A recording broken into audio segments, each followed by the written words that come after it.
Hello बच्चों, welcome to my channel GK's study corner Hindi. ये एक ऐसा चैनल है जो आपको आपके सारे सब्जेक्ट्स को हिंदी में समझाने में सहायता करता है। आज से हम क्लास 9 की साइंस के एक वीडियो सीरीज़ शुरू करेंगे जिसमें इसके हर चैप्टर को हिंदी में लाइन टू लाइन बड़ी अच्छी तरह से समझाया जाएगा। तो आई होप आप मेरे साथ बने रहेंगे। Please like and subscribe my channel ताकि जैसे ही आपकी क्लास का चैप्टर का वीडियो आए तो आपको पहले से नोटिफिकेशन मिल जाए। तो चलिए हम क्लास 9 का साइंस का पहला चैप्टर स्टार्ट करते हैं, मैटर इन आवर सराउंडिंग्स। सबसे पहले हम थोड़ा ध्यान चैप्टर की तरफ देंगे। अभी तक आपने अपनी किताबों में अच्छे से पढ़ा है।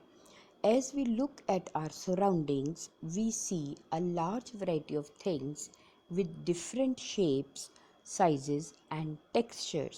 मतलब जब भी हम अपने आसपास अभी देखते हैं तो हम लोग बहुत सी वस्तुएं देखते हैं जिनके आकार अलग हैं, जिनके जो साइज़ है वो भी अलग है, एंड टेक्सचर, और जिनका जो जिसे हम बोलते हैं बनने की जो संरचना है, जो जिनके बीच में जो रेशे हैं वो भी अलग अलग तरह के हैं।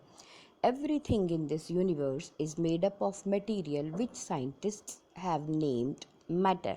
मतलब इस संसार में, इस दुनिया में हर चीज़ किसी न किसी वस्तु से बनी है, और जिस वस्तु से वो बनी है उसे जो साइंटिस्ट हैं मैटर का नाम देते हैं। मैटर मतलब पदार्थ जिससे कोई चीज़ बनती है। द एयर वी ब्रीथ, जो हवा हम सांस लेते हैं। द फूड वी ईट, जो खाना हम खाते हैं। स्टोन्स, चाहे वो पत्थर हों। क्लाउड्स चाहे वो बादल हों। स्टार्स, तारे हों। प्लांट्स मतलब पौधे हों। एंड एनिमल्स, और चाहे जो जानवर हैं वो हो। Even a small drop of water on a particle of sand, each thing is a matter. चाहे वो पानी की एक छोटी सी बूंद हो या फिर वो रेत का एक कण हो छोटा। ईच थिंग इज़ मैटर मतलब हर चीज़ जो इस दुनिया में है, इस ब्रह्मांड में है, वो पदार्थ से बनी है। We can also see as we look around that all the things mentioned above occupy space, that is volume and have mass। और हमने ये भी देखा कि जितनी भी चीज़ों के बारे में हमने ऊपर बताया है वो सब चीज़ें ऑक्यूपाई स्पेस मतलब वो कहीं ना कहीं थोड़ी सी जगह लेती हैं। दैट इज़ वॉल्यूम मतलब उनका कोई ना कोई वॉल्यूम है, किसी न किसी जगह में वो है। एंड हैव मास मतलब उनका भार है, उनका वेट है, चाहे वो कितना ही हज़ारवां हिस्सा हो ग्राम का, लेकिन उनका वेट है इस दुनिया में। तो इससे हमें ये पता चलता है कि मैटर इज़ अ थिंग, और मैटर इज़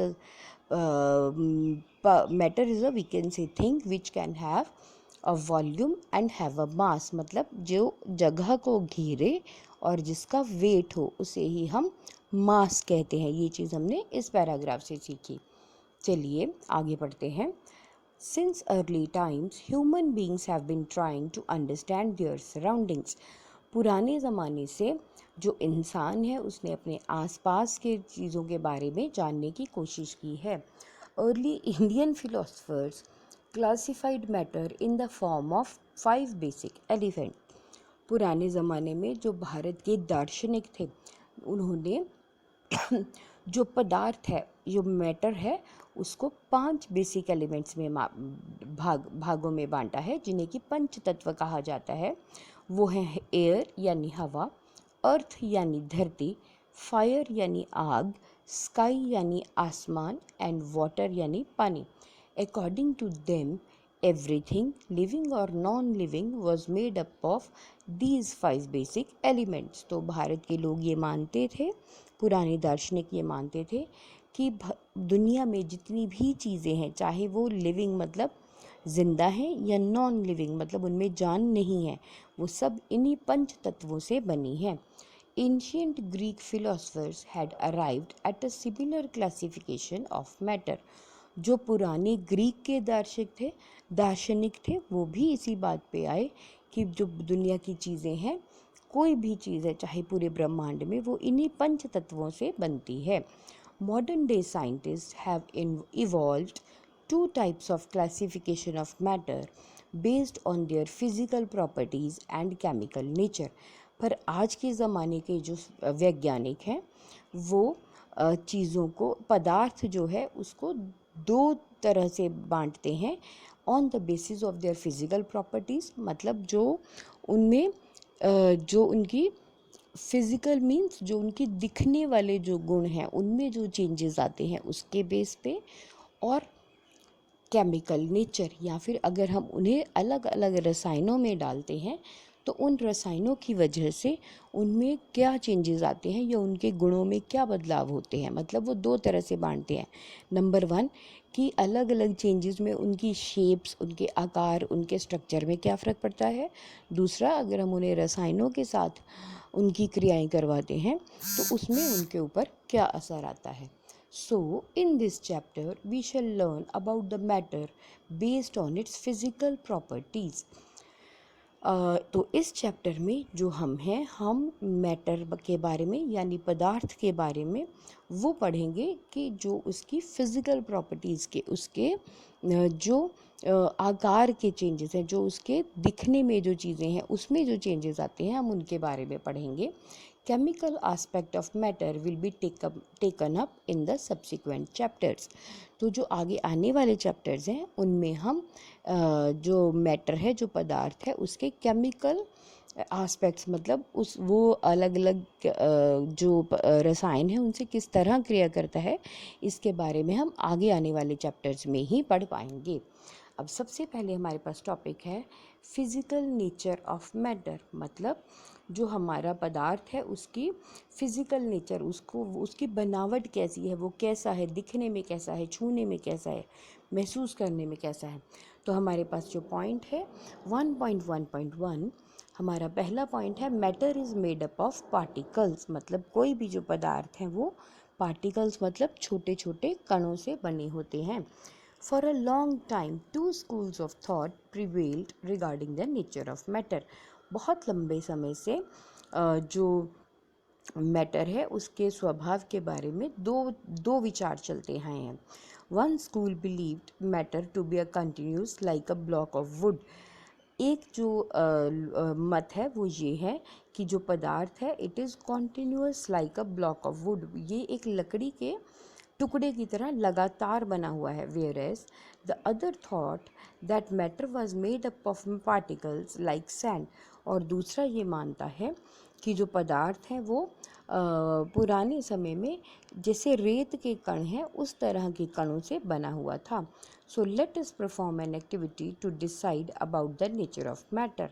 चलिए अब यहाँ पे हम एक एक्टिविटी करेंगे जिसमें हम ये जानेंगे कि जो मैटर है उसका स्वभाव कैसा है। इज़ इट कॉन्टिन्यूस, क्या वो लगातार बना हुआ है, और पर्टिकुलेट या फिर छोटे छोटे कणों से बना है।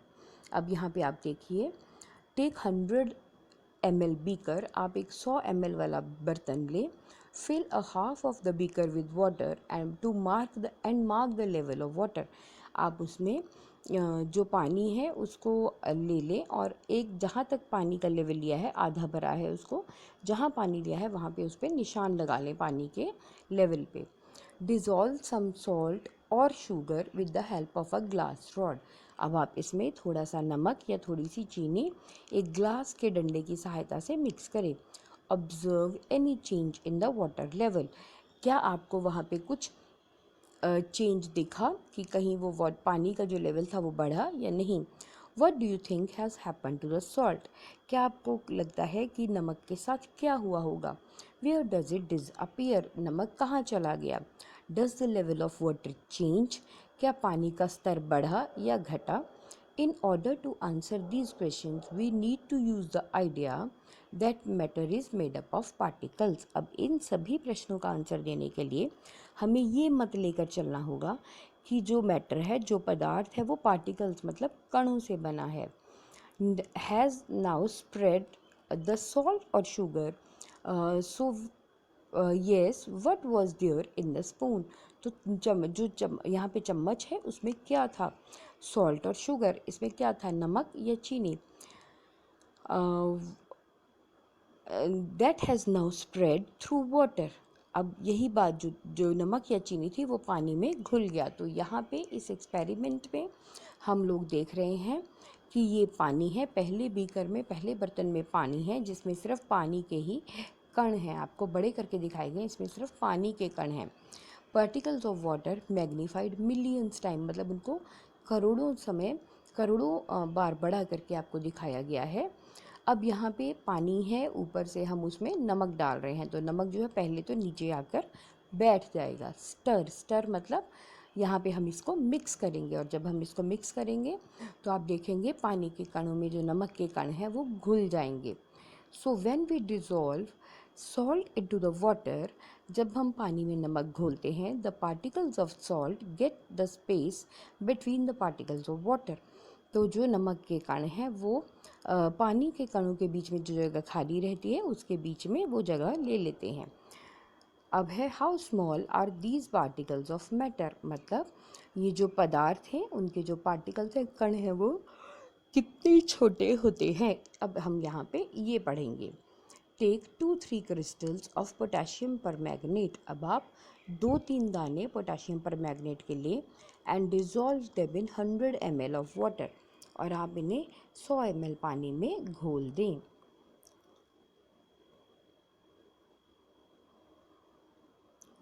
Take out approximately 10 ml of this solution and put it into 90 ml of clear water.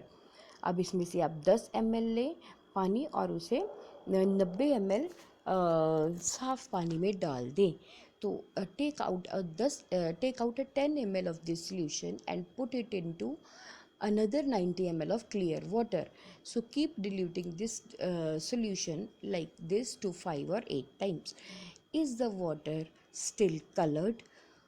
अब आप देखिए यहाँ पे आपको एक और एक्सपेरिमेंट है। इसमें उन्होंने 100 ml पानी एक बर्तन में लिया है, इसमें 2-3 दाने पोटेशियम परमैंगनेट के डाले हैं, और इसके बाद उसको अच्छे से मिक्स किया है। जब वो अच्छे से मिक्स हो गया पहले वाले बीकर में या पहले वाले बर्तन में, जब वो अच्छे से मिक्स हो गया तो उसमें से 10 ml पानी निकाला, फिर उसको तीसरे वाले बर्तन जिसमें 90 ml था उसमें डाल दिया।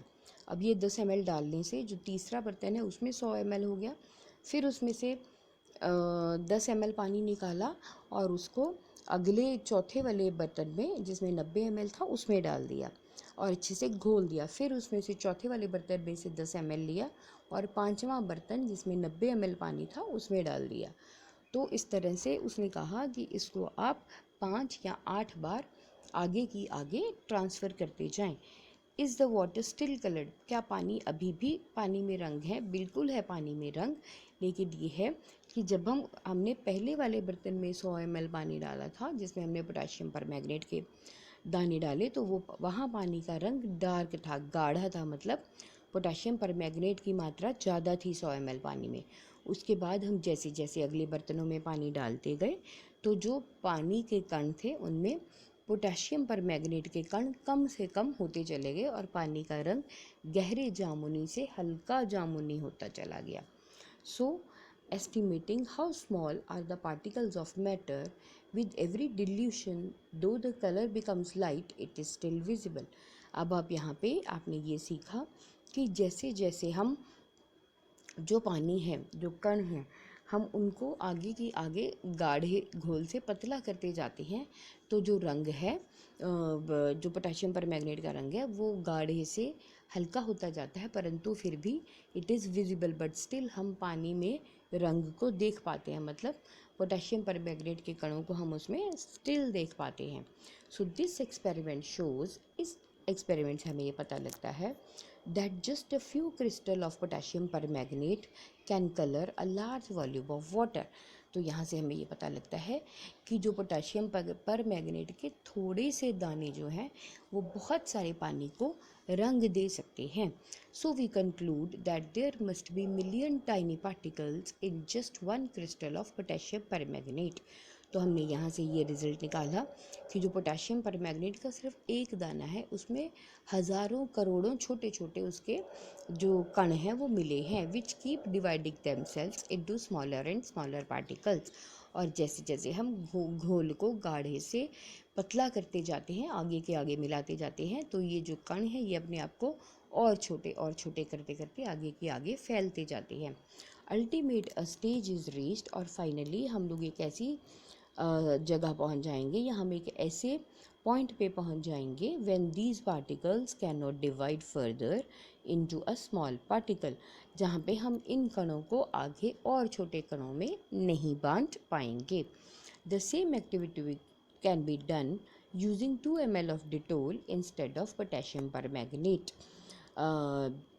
हम यही एक्टिविटी जो है इसको हम 2 ml डिटोल लेकर भी कर सकते हैं। The smell can be detected even on repeated dilution. तो जो डिटोल है उसकी स्मेल हम आगे की आगे घोल में पतला करने पर भी हम उसकी स्मेल को महसूस करे जाएंगे।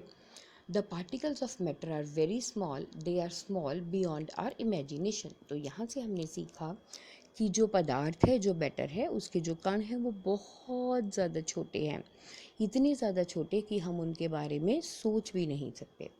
नंबर 2 है 1.2 characteristics of particles of matter. मतलब ये जो पदार्थ के मैटर के जो कण हैं इनके क्या विशेषताएं हैं। Particles of matter have space between them.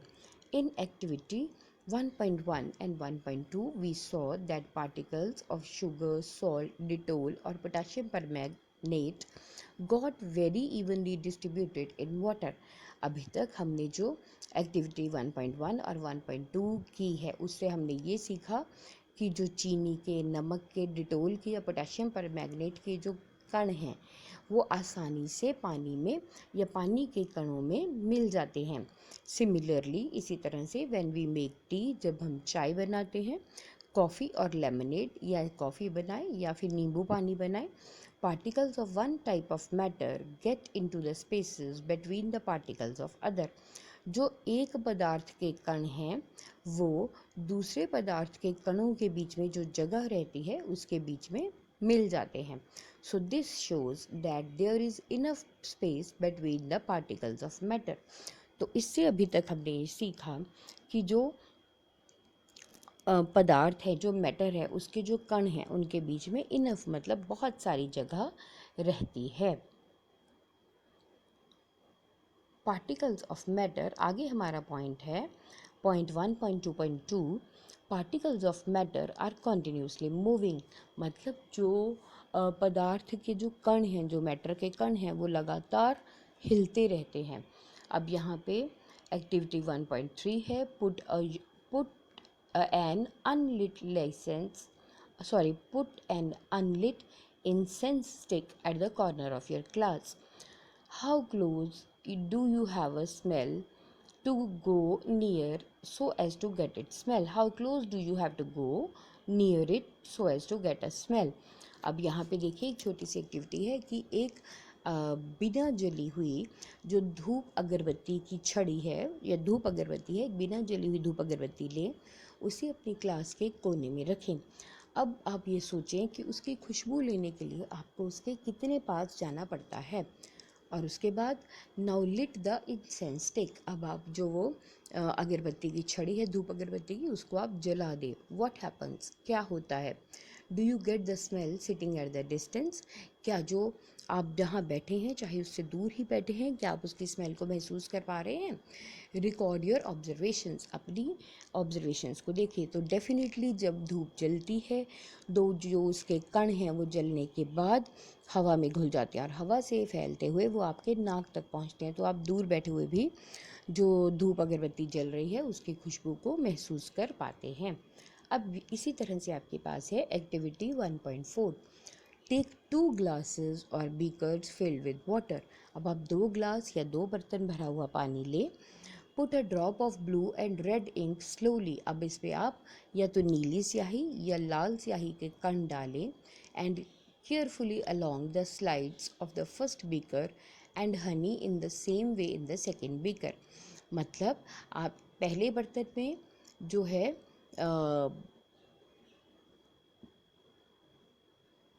पहले बर्तन में जो है आप नीली या रेड स्याही डालें और दूसरे में हनी मतलब उसमें दूसरे में आप शहद डालें। Leave them undisturbed in your house और in the corner of the class. उन्हें अपनी क्लास के एक कोने में बिना हिले रहने दें। Record your observation. अब आप ध्यान से देखें। What do you observe immediately after adding the ink drop. अब जब आपने इंक का स्याही की ड्रॉप डाला था तो आपने क्या देखा? आपने देखा कि स्याही की जो बूंद है वो पानी में घुलते ही जो उसके पार्टिकल्स थे वो फैलना शुरू हो गए और धीरे धीरे उसने पूरी स्याही पूरा जो पूरा पानी था उसमें उसका रंग फैल गया। लेकिन जब आपने शहद को डाला तो शहद का जो कण था वो सबसे पहले तो भारी था, गाढ़ा था। इसकी वजह वो पानी के बेस में जाके बैठ गया, पानी के तल पे बैठ गया और फिर धीरे धीरे घुलते घुलते उसने पानी में अपने आप को मिक्स किया। तो how many hours or days does it take for the color of ink to spread evenly throughout the water? अब यहाँ पे आप देखेंगे कि कितना टाइम लगा कि जो इंक थी वो पानी में बराबरी से फैली। अब ये आप ऑब्जर्वेशन करके बताएंगे। अब यहाँ पे एक और एक्टिविटी है, activity number 5। Drop a crystal of copper sulphate और potassium permanganate into a glass of hot water. अब यहाँ पे आप या तो कॉपर सल्फेट ले या पोटेशियम परमैंगनेट ले, इसको गर्म पानी में डालें and another containing cold water. तो उसमें से थोड़ा सा आप गर्म पानी में डालें एंड थोड़ा सा ठंडे पानी वाले ग्लास में डालें। Do not stir the solution. तो अब आप इस मिक्सचर को हिलाएं नहीं। Allow the crystals to settle at the bottom. तो जो वो कण हैं, जो क्रिस्टल हैं पोटेशियम परमैंगनेट के, उनको नीचे बैठने दिए। What do you observe just above the solid crystals of the glass. अब आपने क्या देखा कि जो वो कण हैं उनको आपने पानी में जब डाला तो आपने क्या देखा? What happens as the time passes. और जैसे जैसे समय बीतता गया तो आपने क्या देखा? What does this suggest about the particles of solid and liquid. तो इससे आपको जो ठोस चीज़ें हैं वो और जो लिक्विड चीज़ें हैं उनके बारे में आपको क्या पता चला? Does the rate of mixing change with the temperature. क्या जो पानी है उसके गर्म या ठंडा होने से उसके घुलने की जो क्षमता है वो बदलती है? Why and how. ये क्यों होता है और कैसे होता है? अब आप ध्यान से देखिए। जब हमने जो पोटेशियम परमैंगनेट है उसके कणों को हमने जब पानी में डाला तो वो पानी में घुलना तो शुरू हो गए, लेकिन जो ठंडा पदार्थ था, जो ठंडा पानी था, उसमें वो जो पदार्थ थे वो जल्दी से घुल गए। लेकिन जो गर्म वाला था, जो गर्म पदार्थ था उसमें पोटेशियम परमैंगनेट के जो पार्टिकल थे वो जल्दी से घुल जाते हैं, लेकिन जो ठंडे वाला था उसमें उन्हें घुलने में टाइम लगता है। ऐसा इसलिए क्योंकि जो गर्म पदार्थ है उसके जो पार्टिकल्स हैं, जो कण हैं, वो जल्दी से मूव करते हैं। तो जल्दी से अपने बीच में जो स्पेस है उसमें पोटेशियम परमैंगनेट के जो कण हैं उन्होंने पानी के कणों के बीच की जगह जल्दी से ले ली और जल्दी से घुल गए। लेकिन जो ठंडा पदार्थ है उसमें जो पार्टिकल्स हैं वो धीरे ट्रैवल करते हैं, धीरे मूव करते हैं। तो उसमें जो पोटेशियम परमैंगनेट के कण थे वो धीरे धीरे मिक्स होते हैं। So from the above 3 activities we can conclude the following. तो अभी इन 3 एक्टिविटीज़ से हम ये सीख पाते हैं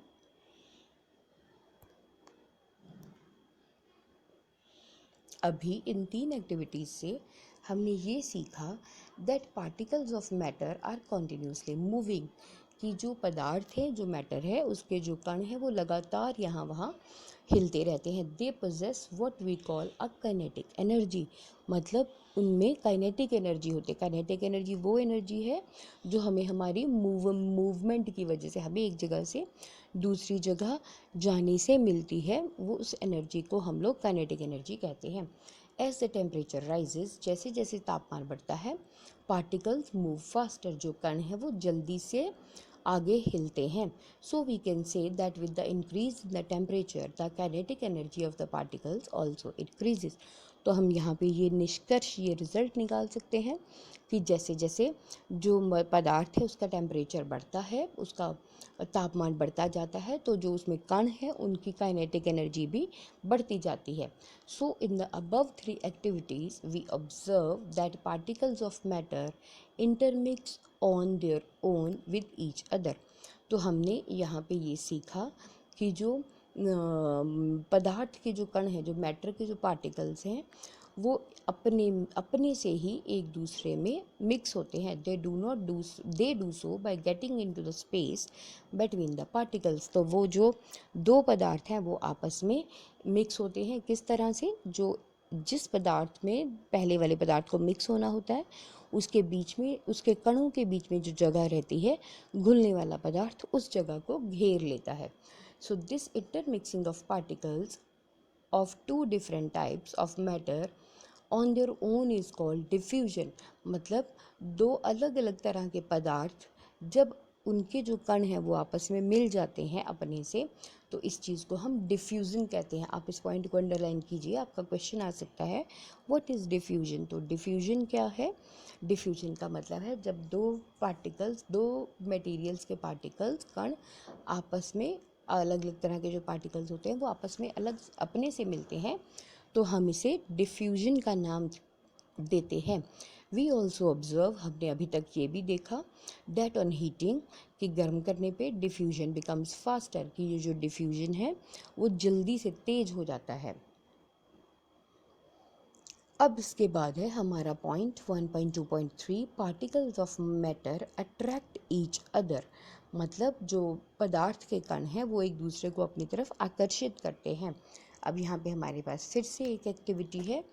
थोड़ा सा चैप्टर लंबा है, अब आप बड़े हो गए हैं, तो पहले छोटी क्लासेस में जैसे आपके चैप्टर्स रहते थे कि 1 रीड में या 2 रीड में ख़त्म हो गए, अब आप बड़े हैं तो मे बी 2 या 3 वीडियोस बने, लेकिन छोटे और समझाने लायक वीडियो बनेंगे। तो यहाँ पे आपकी है एक और activity, activity 1.6, play this game in the field. अब आप इस खेल है जिसको आप बाहर खुले मैदान में खेलें। Make 4 groups and form human chains as suggested. आप 4 ग्रुप्स बनाएं और जैसे ये मानव श्रृंखला बनी है इस तरह से बनाएं। 1 group should hold each other from back to back and lock arms like Bihu dancer. जो पहला ग्रुप है वो पीछे से एक दूसरे के साथ अपने बाजू पकड़े, जैसे कि बिहू का डांस करने वाली जो लेडीज़ हैं वो पकड़ती हैं। अब इसके बाद आप the second group should hold hands from human chain. जो सेकेंड ग्रुप है वो अपना हाथ एक दूसरे के साथ सीधा ही पकड़े और अपनी एक ह्यूमन चेन बनाए, एक मानव चेन बनाए। The third group should also form a chain by touching each other with only their finger tips. और जो तीसरा ग्रुप है वो एक ऐसी चेन बनाए जो अपना सिर्फ उंगलियों के किनारे ही टच करें। So the fourth group of the students should run around and try to break the 3 human chains 1 by 1। अब जो चौथा ग्रुप है वो उसके जो बच्चे हैं उनको यहाँ वहाँ भागना चाहिए ताकि वो जो 3 ह्यूमन चेन्स बनी हैं उनको अलग से अलग करने की कोशिश करें। Which group is easiest to break. अब आप खुद ही सोचिए कौन सा ग्रुप है जो आसानी से टूट जाएगा। तो डेफिनेटली जिन्होंने अपनी उंगलियाँ आपस में जोड़ी हैं वो आसानी से टूट जाएगा। उसके बाद उसके बाद का नंबर आएगा जिन्होंने अपने हाथ पकड़े हैं, मतलब जिन्होंने उंगलियां एक दूसरे से छू रखी हैं। थर्ड वाला ग्रुप वो जल्दी टूटेगा। उसके बाद जिन्होंने हाथ पकड़े हैं वो ग्रुप जो टूटेगा, और तीसरे नंबर पे वो ग्रुप तो मुश्किलों से टूटेगा जिसने कि आपस में बिहू डांसर्स की तरह अपने बाजू पकड़े हुए हैं। Now if we consider each student as a particle of matter, अगर हम हर बच्चे को एक कण की तरह माने, then which group particles held each other with the maximum force. तो जो कौन सा ऐसा ग्रुप है जिसके कणों ने आपस में एक दूसरे को बहुत ज़ोर से पकड़ा है, तो डेफिनेटली जो पहले वाला ग्रुप है उसके जो पार्टिकल्स हैं, जो कण हैं, वो आपस में मजबूती से कसे हुए हैं। अब यहाँ पे एक और आपके पास एक्टिविटी है, टेक एन आयरन नेल। आप एक लोहे की कील लें, अ पीस ऑफ चौक का टुकड़ा लें, एंड अ रबड़ बैंड, और एक रबड़ बैंड लें। Try breaking them by hammering. अब आप तीनों चीज़ों को हथौड़े से तोड़ने की कोशिश करें, या काट के, या स्ट्रेचिंग, या खींच कर। In which of the above 3 substances do you think the particles are held together with a great force. अब आपको क्या लगता है कि तीनों में से किसमें जो पार्टिकल्स हैं वो आपस में अच्छे से जुड़े हुए हैं। तो डेफिनेटली जो पार्टिकल्स हैं वो लोहे की कील में मजबूती से जुड़े हैं, क्योंकि उसको तोड़ना सबसे मुश्किल रहेगा। चॉक जो है वो भी भुर जाएगा, खींचने पे रबड़ भी टूट जाएगी, लेकिन जो सॉलिड चीज़ है, जो लोहा है, उसको तोड़ने में, उसके कील को तोड़ने में आपको ज़्यादा समय लगेगा। तो उसके जो कण हैं वो ज़्यादा ज़ोर से सटे हुए हैं। Now activity 1.8, open a water tap. आप एक पानी का नल खोलें। Try breaking the stream of water with your fingers. तो जो पानी की धारा बह रही है उसको अपनी उंगली से तोड़ने की कोशिश करें। Were you able to cut the stream of water? क्या आप पानी को तोड़ पाएंगे? What could be the reason behind the stream of water remaining together? तो ऐसा क्या हो सकता है जिसकी वजह से जो पानी के कण हैं वो आपस में जुड़े हुए हैं? एक्चुअली जो पानी के कण हैं उनमें स्पेस बहुत ज़्यादा है, तो जब आप उंगली से उसे छेद भी देते हैं तब भी वो साइडों से बहकर आगे जाके जुड़ जाते हैं। So, the above three activities suggest that the particles of matter have force acting between them. तो तीनों एक्टिविटीज़ से हमने सीखा कि जो पदार्थ के कण हैं उनके बीच में कहीं ना कहीं कोई फोर्स है, कुछ बल है जो एक्ट करता है, जो रहता है। This force keeps the particles together, और इसी बल की वजह से जो कण हैं वो आपस में जुड़े रहते हैं। The strength of this force of attraction varies from one kind of matter to another. तो जो ये कण हैं इनके बीच में कितना गुरुत्व आकर्षण है या कितना बल है जो इन्हें बांधे रखा है, वो एक चीज़ से दूसरी चीज़ के अलग होने पे डिपेंड करता है। तो अभी तक आज के लेक्चर में इतना ही। इसके आगे हम अगले वीडियो में पढ़ेंगे। ये पार्ट 1 है, पार्ट 2 और पार्ट 3 भी जल्द ही आ जाएगा। तो ध्यान से पढ़िए, सीखते रहिए और बढ़ते रहिए। Please do like and subscribe my channel अगर आपको सब कुछ अच्छे से समझ में आया। कोई डाउट है तो आप नीचे कमेंट सेक्शन में पूछ भी सकते हैं। Thank you, take care, stay safe. Okay, bye bye.